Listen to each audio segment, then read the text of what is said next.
the gravity of this matter, we understand. But the way we are approaching this issue, we are too casual.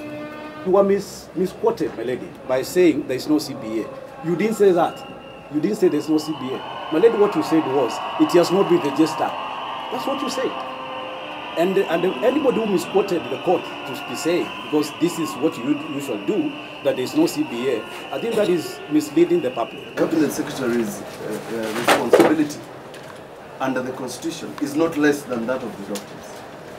The Council of Governors and the governors have taken an oath similar to the ones the doctors have taken. And therefore, Your Honor, I will seek and I'll ask you that if they need to respond, they can respond. Meanwhile, your order lapses. Review it, allow them to respond. If there's going to be a report, we'll give it to you in the manner that is prescribed. Given that the matter is in the public interest, and I have the discretion to review my orders, I will further suspend the sentence that I issued, and I'm suspending it for 5 days. And this 5 days is not for negotiation in my view. It's for calling off the strike, because I'm dealing with the case for contempt.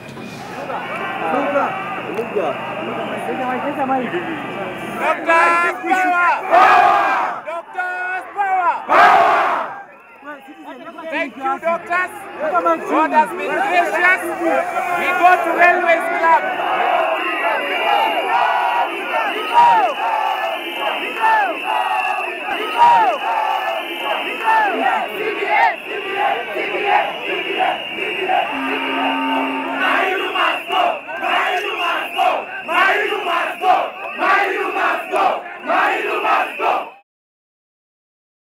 In the private sector, if a doctor in the public sector is paid two times the private sector, what will happen? You'll have an influx to the public.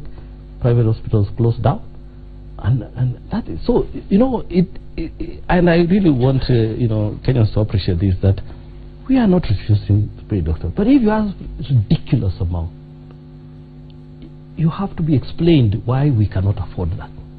This is what we are saying as a union. We have sat with people for 53 days who are not interested in solving the doctor's problem, because they are interested in making sure that the private sector continues making profits. We cannot continue having a 1% of the population enjoying health services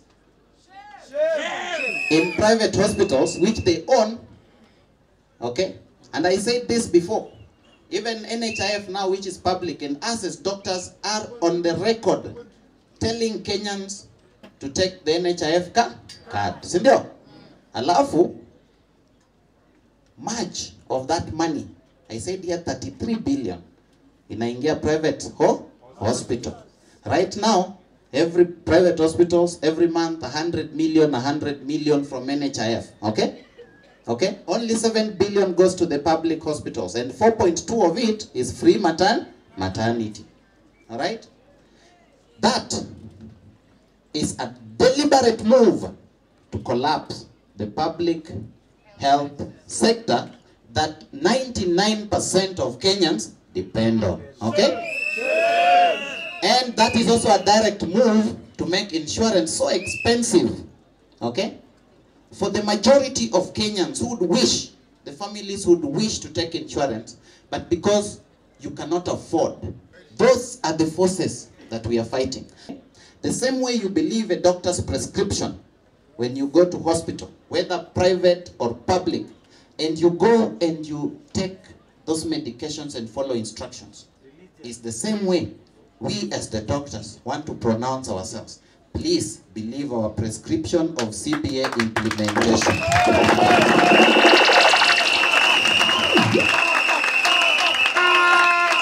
Okay?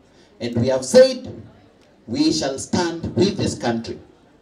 Amidst every single adversity, we shall stand with this country. We as the doctors shall get there, and we shall make our profession better. Solidarity forever!